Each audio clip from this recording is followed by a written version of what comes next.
السلام علیکم ورحمۃ اللہ وبرکاتہ۔ الحمد للہ رب العالمین والعاقبۃ للمتقین والصلاة والسلام على سید المرسلین وعلى آلہ واصحابہ اجمعین، اما بعد فاعوذ باللہ من الشیطان الرجیم، بسم اللہ الرحمن الرحیم، ان الدین عند اللہ الاسلام، صدق اللہ المولانا العظیم وصدق رسولہ النبی الامین المتین الکریم، ونحن على ذلك لمن الشاهدين والشاكرين والحمد لله رب العالمین۔ سب سے پہلے آقائے دو عالم نور مجسم سرور عالم حضرت محمد مصطفیٰ صلی اللہ علیہ وآلہ وسلم کی بارگاہ میں انتہائی عقیدت و محبت کے ساتھ درود پاک کا نذرانہ پیش کریں۔ اللہم صلی علی سیدنا حبیبنا شفیعنا نبینا و مولانا محمد بارک وسلم، صلاۃ و سلاما علیک یا رسول اللہ صلی اللہ تعالی علیہ وآلہ وسلم۔ یہ شہادت گہے الفت میں قدم رکھنا ہے،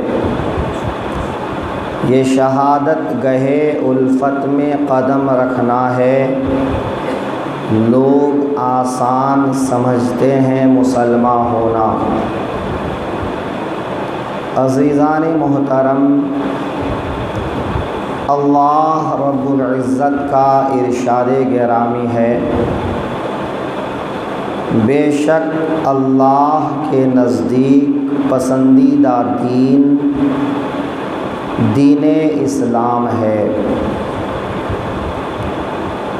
اللہ کی بارگاہ میں دین اسلام کے سوا اور کوئی دین قابل قبول نہیں ہے۔ ایک انسان کی نجات،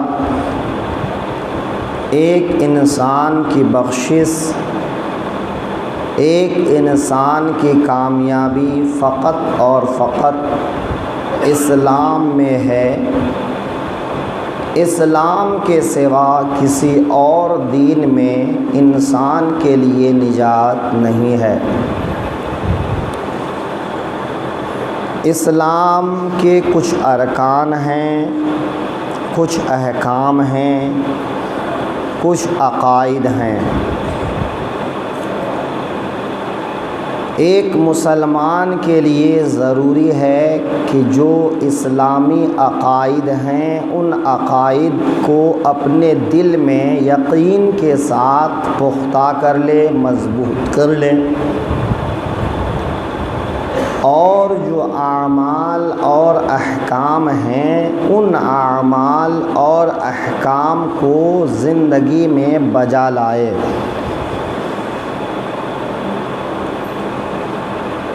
صرف زبان سے کلمہ توحید کا پڑھ لینا کافی نہیں ہے۔ کلمہ توحید کا زبان سے پڑھنا یہ ایک مسلمان ہونے کی پہچان ہے۔ کلمہ توحید زبان سے پڑھے اور اس کا جو مطلب ہے، مفہوم ہے، اس مفہوم کو اپنے دل میں یقین کے ساتھ مضبوط کرے لا الہ الا اللہ محمد الرسول اللہ جب وہ زبان سے پڑھے تو اپنے دل میں یہ اعتقاد، یہ یقین پیدا کرے کہ اللہ کے سوا عبادت کے لائق کوئی نہیں ہے، محمد مصطفیٰ صلی اللہ علیہ وسلم اللہ کے رسول ہیں۔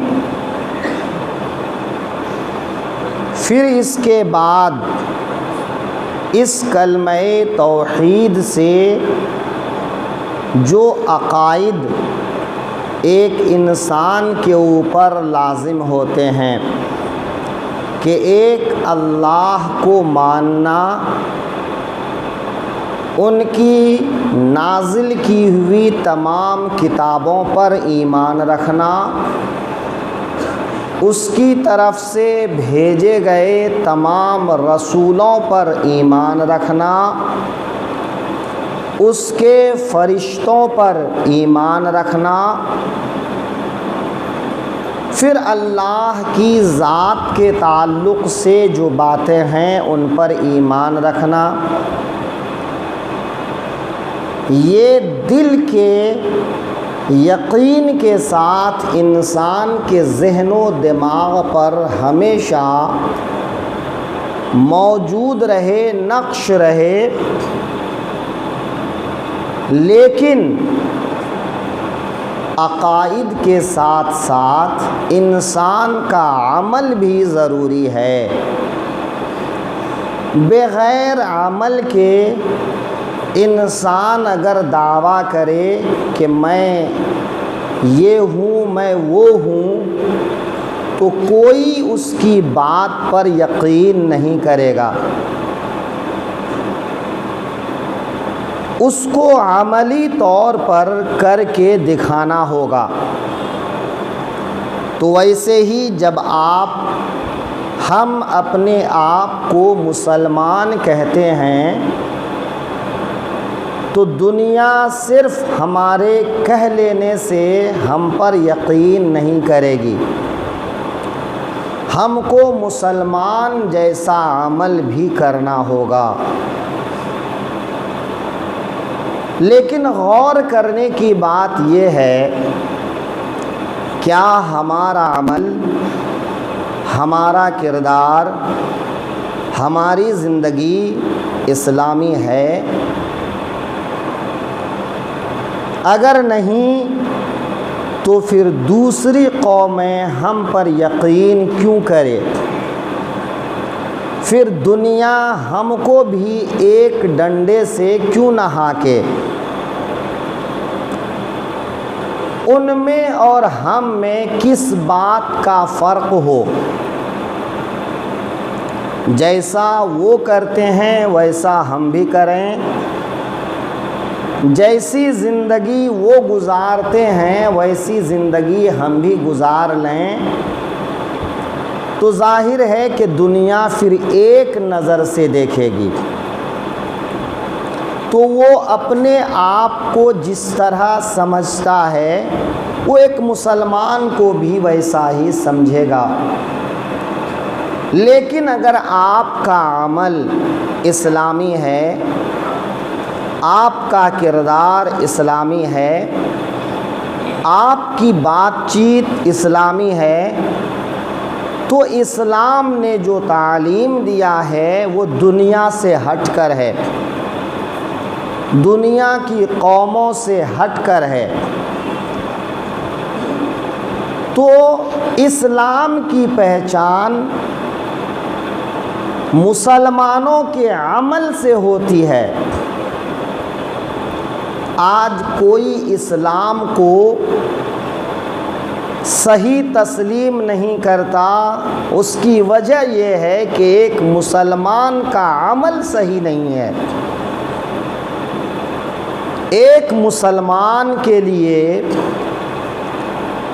سب سے پہلی ذمہ داری ہے کہ وہ 5 وقت کی نماز کا پابند ہو۔ یہ بات کسی بھی مسلمان سے ڈھکی چھپی نہیں ہے۔ کوئی بھی مسلمان بے خبر نہیں ہے، ہر مسلمان باخبر ہے کہ جب وہ بالغ ہو جاتا ہے یا اس کی عمر 15 برس ہو جاتی ہے تو اس کے اوپر 5 وقت کی نماز فرض ہو جاتی ہے۔ اب اگر وہ ایک نماز بھی جان بوجھ کر چھوڑتا ہے تو وہ بڑا گنہگار ہوتا ہے۔ کیسا گنہگار؟ تفسیر روح البیان میں اس کو اس طرح بیان کیے ہیں کہ ایک نماز چھوڑنے والے کو 80,000 برس تک جہنم میں رہنا ہوگا۔ ایک نماز چھوڑنے والے کو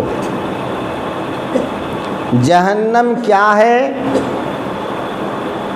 جہنم اس کے الگ الگ طبقات ہیں، لیکن وہ ایک آگ ہی آگ ہے، وہاں کی ہر چیز آگ سے بنی ہے۔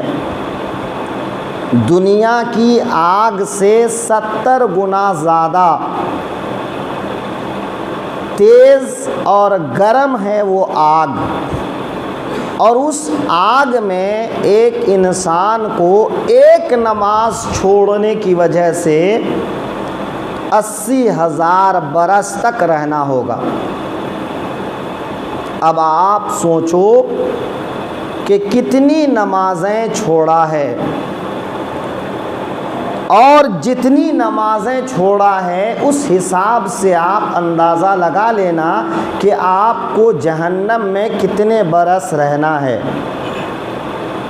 پھر اگر آپ تیار ہیں کہ ہاں آپ کو جہنم میں رہنا ہے تو ٹھیک ہے صاحب، آپ کی مرضی، ہم آپ کو بتا سکتے ہیں، ڈنڈے لے کر آپ کو 5 وقت مسجد میں نہیں لا سکتے ہیں۔ آقائے دو عالم صلی اللہ علیہ وسلم کی حدیث کے مطابق ایک مسلمان اور ایک غیر مسلمان کے بیچ میں اگر فرق ہے تو وہ نماز کا فرق ہے، کہ ایک مسلمان نماز پڑھا کرتا ہے اور ایک غیر مسلمان نماز نہیں پڑھا کرتا ہے۔ لیکن آج ہمارا کیا حال ہے؟ نماز کے معاملے میں ہماری کتنی لاپرواہی ہے۔ لیکن آج کا مسلمان جب نماز ہی نہیں پڑھتا ہے تو ایک غیر مسلمان دیکھ کر اس کو کیا سمجھتا ہے؟ آج تو نماز کا یہ حال ہے